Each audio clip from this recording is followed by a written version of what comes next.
नमस्कार, मैं हूं शरद द्विवेदी और हमारा आज का मुद्दा है कांग्रेस में परिवारवाद, जली विरोध किया। ये बड़ा एक शाश्वत मुद्दा है और सिर्फ कांग्रेस में ही नहीं, तमाम राजनीतिक दलों में है। और कई बार अगर आप पर्सनली पूछें तो मैं भी इस मसले को लेकर इसलिए उलझता हूं कि आखिर परिवारवाद के सहारे कोई आगे बढ़ सकता है क्या? हाँ, कुछ सपोर्ट मिलता है, लेकिन सचिन तेंदुलकर का बेटा अर्जुन तेंदुलकर सचिन तेंदुलकर नहीं हो पाया। अमिताभ बच्चन का बेटा अभिषेक बच्चन अमिताभ बच्चन नहीं हो पाया। तो टैलेंट ही है, लेकिन ये बहस क्या विशुद्ध रूप से राजनीतिक है, एक दूसरे पर वार प्रतिवार करने के लिए है, या कई बार कार्यकर्ताओं की ये एक पीड़ा भी होती है? कई सवाल हैं जिन पर आज हम बात करने की कोशिश करेंगे, लेकिन सबसे पहले देखिए ये रिपोर्ट, उसके बाद फिर डिबेट की तरफ चलेंगे। मध्य प्रदेश में यूथ कांग्रेस के अध्यक्ष पद को लेकर चुनावी प्रक्रिया चल रही है, लेकिन इस प्रक्रिया में अब परिवारवाद के आरोपों ने तूल पकड़ लिया है। हाई परफॉर्मर लिस्ट में शामिल कुछ नामों को लेकर भोपाल से लेकर दिल्ली तक विरोध के सुर तेज हो गए हैं। विवाद की जड़ है पूर्व मंत्री और कमलनाथ समर्थक लखन घनघोरिया के बेटे यश घनघोरिया, जिनका नाम यूथ कांग्रेस प्रदेश अध्यक्ष पद के लिए सबसे मजबूत दावेदारों में लिया जा रहा है। आरोप है कि यश का नाम उनके काम से ज्यादा उनके पारिवारिक रसूख की वजह से लिस्ट में है। विरोध करने वाले वही युवा हैं जो भारत जोड़ो यात्रा में राहुल गांधी के साथ पैदल चले, संगठन में कार्यक्रम में सक्रिय रहे।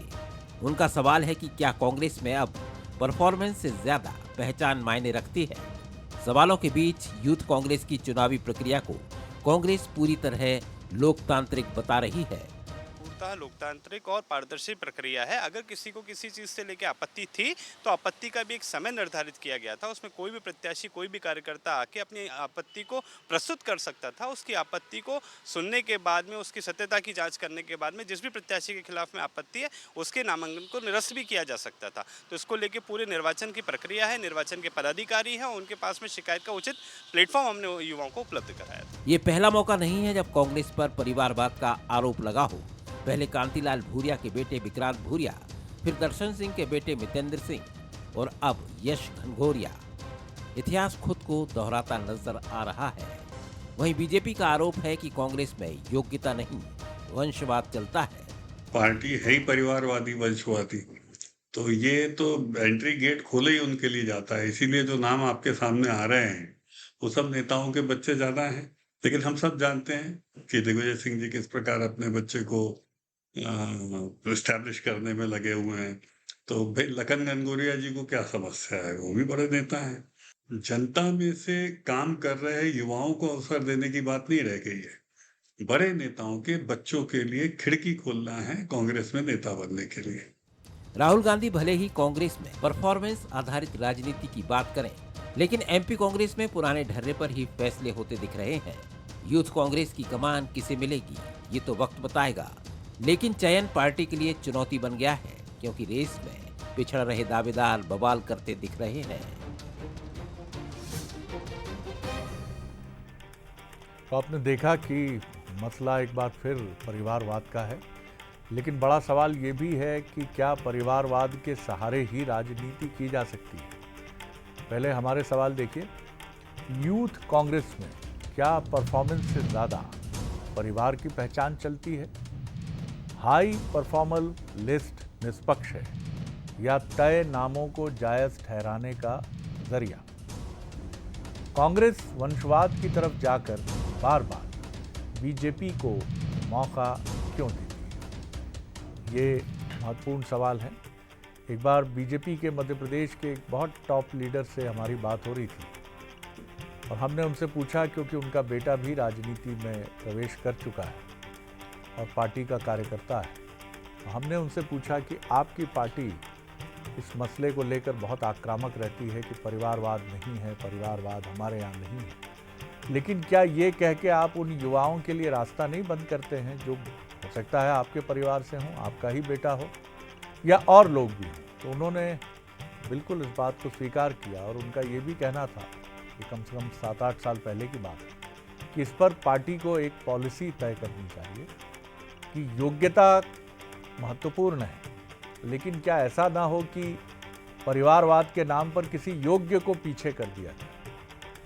ये भी एक बहुत अहम सवाल है। क्या डॉक्टर का बेटा डॉक्टर नहीं बनता, अभिनेता का बेटा अभिनेता नहीं बनता?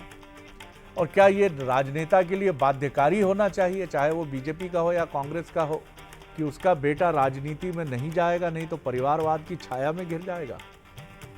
और चलिए आ भी गया तो क्या राजेंद्र कुमार, जो जुबली कुमार कहे जाते थे, अपने बेटे कुमार गौरव को अभिनेता बना सके? कई बड़े सवाल मिलेंगे। लेकिन आज डिबेट की तरफ हम जब चलेंगे तो परिवारवाद का ये जो दावा है, ये बहुत राजनीतिक हथियार की तरह इस्तेमाल कम से कम बीजेपी तो करती है कांग्रेस के लिए। जो हमारे मेहमान हैं उनसे मिलिए। स्टूडियो में हमारे साथ हैं डॉक्टर दुर्गेश केसवानी, युवा नेता प्रवक्ता, उनका बहुत स्वागत करता हूं।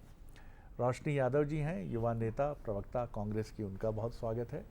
और साथ ही दिनेश गुप्ता जी हैं, वरिष्ठ पत्रकार, राजनीतिक विश्लेषक, उनका भी बहुत स्वागत करता हूँ। दिनेश जी, पहली टिप्पणी आपकी। ये बहुत स्वाभाविक प्रक्रिया है और हमेशा चलती रही है, और भारत में तो थोड़ा सा इसका कुछ अधिक प्रभाव हम देखते हैं। मुझे लगता है कि पत्रकारों के बेटे ही पत्रकार शायद बहुत अभिरुचि नहीं रखते हैं पत्रकार बनने में, लेकिन बाकी जितने आप प्रोफेशन देखेंगे, doctor, engineer, politician, advocate, cricketer, इनमें आपको बहुत बड़ी संख्या मिलेगी कि जहां वो अपने पिता के पद चिन्हों पर आगे बढ़ने की कोशिश करते हैं। लेकिन ये जो राजनीतिक वार प्रतिवार है, अब ये जो नाम सामने आया है युवक कांग्रेस के लिए, इसको लेकर जो एक विरोध कांग्रेस में कथित रूप से समझ में आ रहा है, कैसे देखते हैं आप? देखिए शरद जी, एक कहावत है ना, पढ़ाए कूद दरबार नहीं चले करते। आप कहीं भी जाइए, किसी भी फील्ड में जाइए, आप अपनी स्वयं की जो क्षमता होगी उसी से कोई मुकाम हासिल कर सके। आपने जुबली कुमार का जिक्र कर रहे थे तो मुझे अमिताभ बच्चन के पुत्र का भी याद आ गया कि उनकी भी क्या स्थिति हुई। बहुत सारे और ऐसे अभिनेता मिलेंगे। आप हर जगह प्रतिभा की आवश्यकता होती है। जितने भी आप राजनेता देखेंगे, अधिकांश राजनेताओं के बेटे राजनीति में असफल रहे। और मध्य प्रदेश में तो आपके इसके बहुत सारे उदाहरण हैं जो अपनी पिता की विरासत को नहीं संभाल पाए। तो आप पद भले ही दिला सकते हैं, लेकिन आप उसको स्थापित नहीं कर सकते। स्थापित आपको आपकी प्रतिभा और जो जनसंपर्क है जनता से, क्योंकि ये लोकतांत्रिक प्रक्रिया के तहत नेता बनता है। तो जब तक आपको आपके वोटर का सपोर्ट नहीं है, आपके मतदाता का सपोर्ट नहीं है, तब तक आप नेता नहीं बन सकते। ये जो नॉमिनेशन वाले पद होते हैं, वहां आप नॉमिनेशन करा सकते हैं। लेकिन जहां जैसे युवक कांग्रेस और एनएसयूआई है, जहां कांग्रेस ने एक परंपरा बना दी है कि हम चुनाव कराएंगे, जो बहुमत होगा उसके आधार पर करेंगे, तो उस प्रक्रिया में थोड़ा सा क्या है कि मुश्किल होता है कि आप किसी पिता के स्थापित जो राजनेता है उसके पुत्र को आप कोई जगह दे दे, ये थोड़ा सा मुश्किल होता है। और कांग्रेस के भीतर इस पर बहुत विवाद है कि भाई आप ये जो इलेक्शन प्रोसेस है इसको खत्म करिए। इससे जो नेचुरल लीडरशिप है वो उभर नहीं पाती। अभी तक आप देखें ना, बहुत सारे जो युवक कांग्रेस में नेता हुए, अध्यक्ष बने, वो आगे राजनीति में बहुत सफल नहीं रहे, क्योंकि वो नॉमिनेशन के जरिए आए, जमीनी लड़ाई के जरिए नहीं आए। तो बहुत सारे इस पूरी प्रक्रिया में सवालात हैं। कांग्रेस अध्यक्ष को तय करना, उनकी आखिरी प्रक्रिया तो इंटरव्यू पे जाके खत्म होती है, जहां होता है ना कि पर्सनल जो होता है कॉम्पिटिटिव एग्जाम में, तो उसके आधार पर पिक एंड चूज आप कर लेते हैं। तो अभी पिक एंड चूज का प्रोसेस अभी बाकी है। ठीक कहा सर आपने। लेकिन कांग्रेस की प्रक्रिया जब मेरिट की तरफ जाती है तो वहाँ भी कई बार व्यवहारिकता है कि नहीं, इस पर अटकती है। चाहे मीनाक्षी नटराजन जी हों या मृणाल पंत जी हों, फिर ये कहा जाता है कि ये लोग बुद्धिजीवी हैं और ये जो हैं ये राजनीति की व्यवहारिक ज़मीन पर आकर इनका बुद्धिवाद या इनकी मेधा वहाँ जाकर कहीं अटकती और रुकती है। तो सिरे दोनों ही अतिवाद की तरफ नहीं जाने चाहिए कि आप या तो ये सोचिए कि परिवार से ही आ जाए, या फिर आप ये सोचिए कि नहीं साहब हम टॉपर्स को लेकर आएंगे। कोई ज़रूरी नहीं है, ये अखिल भारतीय सेवा नहीं है कि यहाँ आप सबसे बेस्ट फाइनेस्ट ब्रेन को लेकर आए। दुर्गेश जी, आपकी टिप्पणी। देखिए शरद जी, थोड़ा अपने भीतर भी, पार्टी के भीतर भी ध्यान रखिएगा, आपके यहाँ भी काफ़ी लोग हैं। नहीं, मैं तो बिल्कुल निश्चित रूप से विषय पे ही रहूँगा। और नितांती ये इनका आंतरिक मामला है, पर चूंकि राजनीतिक दल है और हम लोग उनके प्रतिद्वंदी के रूप में कांग्रेस हमको देखती है, तो निश्चित ही जब उनके प्रदेश अध्यक्ष जी इस बात को बोल चुके हैं कि कांग्रेस में गुटिया संघर्ष है, कांग्रेस कबीलों की पार्टी है, गुटों की पार्टी है, धड़ों की पार्टी है और टुकड़ों की पार्टी है, तो हर गुट, हर दल अपना वो चाहेगा कि हमारा आदमी निकल कर आए। पूर्व में जब इनके यहाँ से मालवा से कोई आए थे इनके अध्यक्ष बन के जो, और उन्होंने भी क्या काम किया, मेरे को लगता है कि जो आज आपने पहला प्रश्न किया है, परफॉर्मेंस ज़्यादा ज़रूरी है या पहचान ज़्यादा ज़रूरी है, तो निश्चित रूप में अगर परफॉर्मेंस ज़रूरी होगी तो एक गरीब कार्यकर्ता का, एक कर्मठ कार्यकर्ता का और 24/7 काम करने वाले कार्यकर्ता का चयन होगा। और अगर पहचान ज़रूरी है तो निश्चित रूप से नेता के पुत्र आएंगे, फिर वो किसी भी धड़े से आए, किसी गुट से आए, जिस गुट का अपना वर्चस्व होगा उससे निकल कर आएगा। पर परफॉर्मेंस देखना आवश्यक रूप से इसलिए भी ज़रूरी होता है शरद जी, भले ही हमारी विपक्ष के में पार्टी है वो, पर परफॉर्मेंस देख के आएंगे तो एक कार्यकर्ता का भला होगा। जो कार्यकर्ता पार्टी के लिए दरी तक बिछाने का काम करता है, अगर परफॉर्मेंस के आधार पर हम काम करेंगे तो वैसा कार्यकर्ता निकल के आएगा।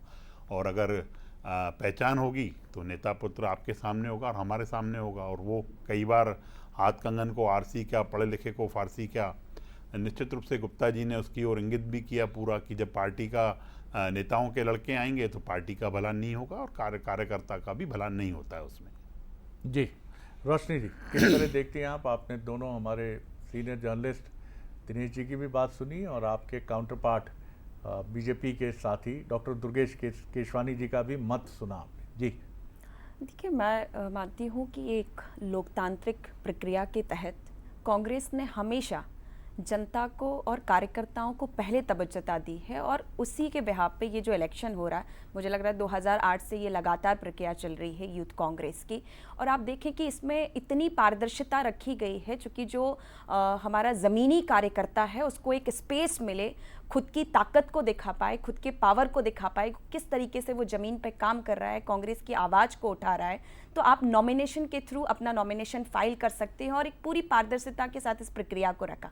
क्योंकि पूर्व में जैसे कि आपने एक उदाहरण दिया कि अमिताभ जी के बेटे को उन्होंने बहुत प्रयास किया लेकिन उनको एक्टर नहीं बना पाए। वहीं आप देखिए कि जहां मुझे लगता है कि बीजेपी को भी इस पे परिवारवाद पर कभी टिप्पणी करना बंद कर देना चाहिए, क्योंकि अगर हम देश में उच्च पद की अगर बात करते हैं तो अमित शाह जी के बेटे किस चयन प्रक्रिया के द्वारा बीसीसी के अध्यक्ष हो जाते हैं, इस बात पर ज़रूर मंथन करना चाहिए। क्योंकि इस पे हमारे जो पूरे देश को, विश्व को लीड करते हैं क्रिकेटर्स, उनने भी सवाल खड़े किए। खैर मैं उस पर नहीं जाती, लेकिन कांग्रेस ने हमेशा, और कांग्रेस के आज अध्यक्ष जीतू पटवारी आप देखें, बिल्कुल ज़मीन से जुड़े कार्यकर्ता, और पार्टी ने उनको एक मौका दिया, जिम्मेदारी दी प्रदेश की। और हमारे राष्ट्रीय अध्यक्ष खड़गे जी से लेके हमने हमेशा निर्वाचन प्रक्रिया को चुना है। युवा कांग्रेस के राष्ट्रीय अध्यक्ष जरूर मनोनीत होते हैं, पर प्रदेश अध्यक्ष में इस समय जो चुनाव होगा उसमें 6 वोट डाले जाएंगे लोकतांत्रिक प्रक्रिया के तहत। उसमें हमारे प्रदेश अध्यक्ष होंगे, स्टेट कमेटी होगी, फिर जिले की कमेटी होगी, विधानसभा अध्यक्ष चुना जाएगा, ब्लॉक अध्यक्ष चुना जाएगा। तो इतनी स्पष्टता के साथ चुनाव कर रहे हैं। पर मैं इसी में एक सवाल जरूर पूछना चाहूंगी दुर्गेश जी से कि भाजपा क्यों ऑटो पायलट मोड पे चली गई है? राष्ट्रीय अध्यक्ष इतना लंबा समय हो गया, आपका चयन नहीं होता है और केवल जो है अनाउंस कर दिया जाता है। मध्य प्रदेश में प्रदेश अध्यक्ष का आपका लंबे समय से आपका चुनाव टला हुआ है। क्यों टला हुआ है? आपकी एक विंग विद्यार्थी परिषद है जिसको भाजपा में ला करके खड़ा कर दिया जाता है। वहां पे भारतीय जनता पार्टी का जो जेन्युइन वर्कर है उस पर आप नजर नहीं डालते। तो मुझे लगता है कि कांग्रेस की चिंता करते हुए, चूंकि ये जरूर होता है कि अगर कोई परिवार का या किसी नेता का बेटा या बेटी है, उसमें पोटेंशियल है, तो उसको आगे बढ़ाने के लिए आप भी प्रयास करते हैं। और दुर्गेश भाई को मैं इस बात के लिए बोलूंगी, आप भी बहुत अच्छे नेता थे भोपाल में, लेकिन बिल्कुल दरकिनार किया गया। मेरे ख्याल से अभी भी उनकी संभावनाएं अनंत हैं आपकी तरह, और हमारी शुभकामनाएं आप दोनों के साथ हैं, क्योंकि युवा नेतृत्व निकल कर सामने आए, ये महत्वपूर्ण बात है। तो एक सवाल तो आपसे पूछा गया जिसका जवाब आपको देना चाहिए, जो पूछा है रोशनी जी ने, जल्दी से, लेकिन कुछ 10-15 सेकंड। मुझे लगता है कि ये चिंता कर रही हैं और इनको चिंता करनी भी चाहिए, क्योंकि कई डिबेट्स में हम साथ बैठते हैं और उसकी वो चिंता कर रही हैं, उसके लिए धन्यवाद। पर ये बड़ा ही हास्यास्पद है शरद जी, जो दल सिर्फ एक परिवार के लिए राजनीति करता है, आज वो हम पर प्रश्न उठाने का काम कर रहा है और हमको बताने का काम कर रहा है। हमारे यहाँ कार्यकर्ता जो निकल के आता है ना रोशनी जी, पहले बूथ से आता है वार्ड में, वार्ड से आता है मंडल में, मंडल से फिर जिले में, फिर संभाग में, फिर जाके प्रदेश की उसमें काम करता है। जब तपता है पूरा कार्यकर्ता, फिर चाहे वो नेता का पुत्र हो चाहे किसी का भी हो, अगर वो उन क्राइटेरिया से निकल के आता है, पैराशूट लैंडिंग हमारे यहाँ नहीं है। ये आप भी भली बात ही जानती हैं और आपने भी बहुत समय संगठन में काम किए, तो मुझे लगता है कि इस तरह के आरोप नहीं लगाना चाहिए। और आरोप पर आप एक क्वेश्चन मेरे से करके आप अपने आरोप छुपाने का चलिए अभी आगे और मौका है। दिनेश जी, ये बात बिल्कुल सही है कि बीजेपी में बहुत निचले स्तर से एक चाय वाला, एक ऐसे परिवार से जहां चाय बेची जाती थी, वहां से प्रधानमंत्री आगे आज देश के प्रधानमंत्री हैं नरेंद्र मोदी। लेकिन कारण है योग्यता। उनके भीतर जो योग्यता है, उस योग्यता को स्वीकारा गया और उस योग्यता को आगे बढ़ाया गया। क्योंकि यहाँ पर योग्यता का पैमाना ये नहीं था कि वो एक बहुत कमज़ोर परिवार से थे आर्थिक रूप से, इसलिए हम उनको बना रहे हैं। ऐसे प्रयोग भी दोनों पार्टियों में हुए हैं, लेकिन वो बहुत लंबे नहीं चल पाए। चलती है योग्यता। नेहरू गांधी परिवार की बात करें तो इंदिरा गांधी ज़रूर जवाहरलाल नेहरू की पुत्री थीं, लेकिन कुर्सी पर वो तभी बैठ पाईं और लंबी पारी खेल पाईं जब वो अपनी योग्यता को प्रूव कर पाईं। राजीव जी अपने पहले टेन्योर में संकट से गुजरते रहे और दूसरे टेन्योर में माना गया कि वो बहुत योग्यता से आगे बढ़ने की कोशिश कर रहे थे, लेकिन एक दुर्भाग्यपूर्ण घटना में वो नहीं रहे हमारे बीच, आतंक से जुड़ी एक घटना में। तो योग्यता और ये जो है कि आप भले ही नेता पुत्र हों, लेकिन जैसा एक किसी दार्शनिक ने कहा है कि कुर्सी अयोग्य व्यक्ति को उठा के खुद ही फेंक देती है। नहीं, देखिए, जो कुर्सी भी उसी को स्वीकारती है जो पात्र होता है, जो जिस पर कुर्सी पर सवार होने की क्षमता होती है। ऐसे बहुत सारे, जो मैंने कहा ना, बहुत सारे उदाहरण आपको मिल जाएंगे जो असफल हो गए राजनीति में आके, जो अपने वंशवाद के आधार पर या पिता के, दादा के, किसी के भी काम के आधार पर कर। सफल वही हुआ जिसने जमीन को पकड़ा, जमीन से जुड़कर काम किया। जो बात आप कर रहे हैं ना कि भाजपा की एक प्रोसेस है कि मंडल में, जिले में, उस तरह की, आपको प्रक्रिया तो वही है। यदि आपको एक अवसर दे दिया जाए, देखिए ये अवसर भी बड़ी चीज है कि आप पिता की विरासत को आगे संभालने जा रहे हैं या परिवार की विरासत को आगे संभालने, एक पहचान तो आपकी मिली हुई है ना। जिनके पास पहचान नहीं होती उनका संघर्ष बड़ा होता है। जैसे लखन घनौरिया को जो आप देखिए, आप जब वो युवा कांग्रेस में जनरल सेक्रेटरी या अलग पदों पर थे, उनके पास कौन सा सपोर्ट था? बहुत सारे राजनेता आप देखिए जो उस दौर के हैं, जो किसी परिवारवाद की राजनीति से नहीं आए थे और सफल है। जो परिवारवाद की राजनीति से आए वो कहीं दिखाई नहीं देते।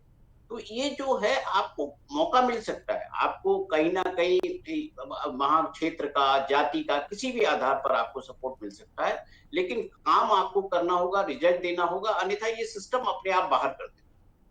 बिल्कुल आपने ठीक बात कही। अर्जुन सिंह जी उच्चस्थ पदों तक पहुँचे, उनके पुत्र भी महत्वपूर्ण पदों पर रहे, नेता प्रतिपक्ष रहे, कैबिनेट मंत्री रहे, लेकिन आगे का संघर्ष उनके लिए खुला है। अरुण यादव जी के पिताजी बहुत दिग्गज राजनेता रहे, सहकारिता के पुरोधा माने गए। अरुण जी भी केंद्रीय राज्य मंत्री रहे, लेकिन अभी भी वो रास्ता उनके लिए भी खुला है। तो योग्यता का कोई भी काउंटर वो नहीं है। लेकिन रोशनी जी, ये एक बात बीजेपी के लिए दावा सामने आता है कि उनके यहाँ प्रशिक्षण की प्रणाली जो है वो सभी के लिए एक जैसी है, कि वहाँ अर्जुन भी हैं और वहाँ एकलव्य भी हैं। आपके यहाँ ये आरोप लगता है कि थोड़ा एलिटिस्ट जो भी है, जो थोड़ा बड़े नेता का पुत्र है, उसको एक एडवांटेज मिल जाता है। इस पर आप क्या कहेंगे?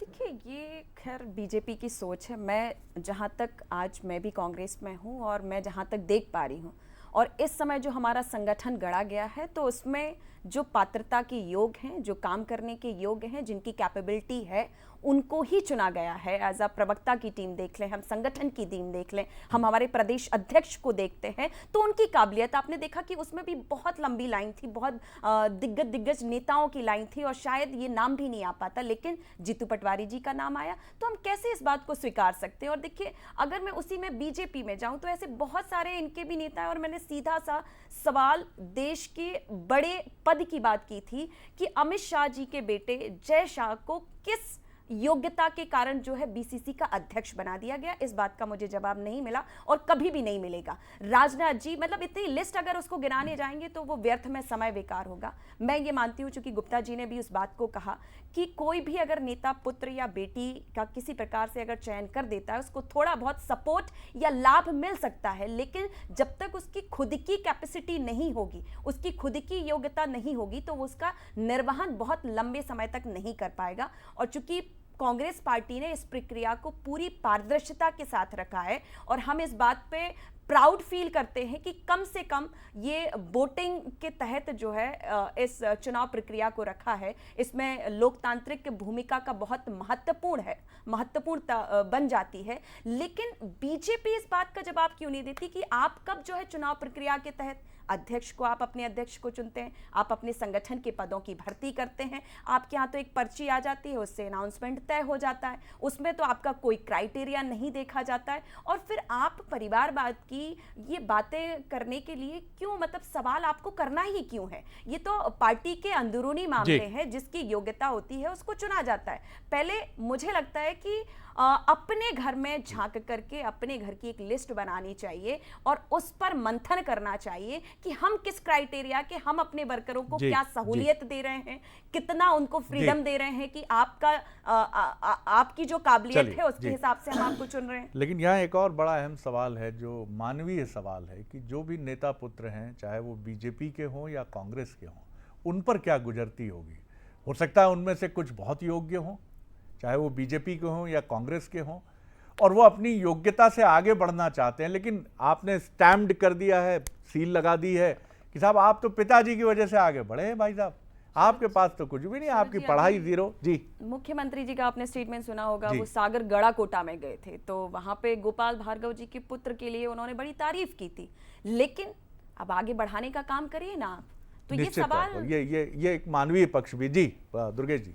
जी देखिए, रोशनी जी योग्यता पर बहुत ज़्यादा फोकस कर रही हैं और भाजपा संगठन हमारे आदरणीय केंद्रीय गृह मंत्री अमित शाह जी के बारे में भी बात कर रही हैं। ठीक है, करना चाहिए, विपक्ष करते हैं, पर भाजपा में कोई भी आदमी, चाहे मैं हूँ चाहे कोई भी कार्यकर्ता हो, वो अपनी बात को तय नहीं करता है कि मुझे प्रवक्ता बनना है, मुझे उपाध्यक्ष बनना है, मुझे अध्यक्ष बनना है। ये कार्यकर्ता कभी तय नहीं करता, ये हमारा संगठन तय करता है कि किस कार्यकर्ता को कहाँ पे कब कौन सा दायित्व देना है। उसी दायित्व के तहत ही अमित शाह जी के लड़के उनको पार्टी ने जो माना और जैसे उनको लगा उसमें पार्टी ने किया। आप योग्यता की बहुत बात कर रही हैं, बहुत अच्छी बात है, क्योंकि बातें अच्छी करनी चाहिए। आप प्रवक्ता के नाते अच्छी बातें कर रही हैं। आप ये बताइए कि फेलुअर आपके अध्यक्ष, प्रदेश अध्यक्ष जीतू पटवारी जी, जिनके समय 5.5 लाख कार्यकर्ता पार्टी छोड़ गए, एक सेकंड 5.5 लाख कार्यकर्ता छोड़ गए। राहुल गांधी की आप बात कर रही हैं, 90% वो रिजल्ट ओरिएंटेड नहीं रहे। तो ये इस तरह की बातें आप सूरज को दिया दिखाने का काम कर रही हैं रोशनी जी, ये नहीं है। आप ही के अध्यक्ष जी के समय कांग्रेस मुक्त मध्य प्रदेश हुआ है, लोकसभा चुनाव में एक सीट नहीं लेके आ पाए, और भी जो खाता है लंबी बातें, पर आप योग्यताओं की इर्द गिर्द रहकर बात करिए। तो योग्यता की भारतीय जनता पार्टी प्रत्येक संगठन का कार्यकर्ता, प्रत्येक कार्यकर्ता अपना संगठन सर्वोपरि मानता है और संगठन ही उसको चुनने का काम करता है। आप योग्यता की बात कर रही हैं, वो सिर्फ और सिर्फ एक बात जरूर सही है, आप इससे इत्तेफाक रखेंगे कि बीजेपी ने अपनी चयन प्रणाली को, खासतौर से उसकी पुरानी पीढ़ी ने बहुत परिश्रम करके अपने को पीछे रखकर, जैसा आज़ादी की लड़ाई और उसके बाद कांग्रेस ने किया, जब तक किसी पार्टी में चयन प्रणाली योग्यता आधारित रहेगी, बात सिर्फ ये नहीं है कि वो राजनेता का पुत्र है या नहीं है, बिल्कुल नहीं। अगर वो राजनेता का भी पुत्र है, हो सकता है वो अपने पिता से अधिक योग्य हो, आप उसको मौका क्या इस आधार पे नहीं देंगे? एक संभावना की भ्रूण हत्या इसलिए कर देंगे कि वो राजनेता का पुत्र है, जबकि उसकी योग्यता अपने पिता से अधिक है। लेकिन इसको तय कौन करेगा? इसको वही विक्रमादित्य तय करेंगे। जब भोज उस कुर्सी पर बैठते थे तो वो पुतलियां बार बार रोकती थी कि ये कहानी सुन लो, विक्रमादित्य ऐसे योग्य थे, अगर भोज तुम योग्य हो तभी बैठना। तो जिस पार्टी में ऐसे विक्रमादित्य होंगे वरिष्ठ, जिनको सत्ता लोभ नहीं होगा, वो ऐसे लोग चुनेंगे जो आगे बढ़कर नाम रोशन करेंगे। यही बॉटम लाइन है। आप तीनों मेहमानों का बहुत धन्यवाद।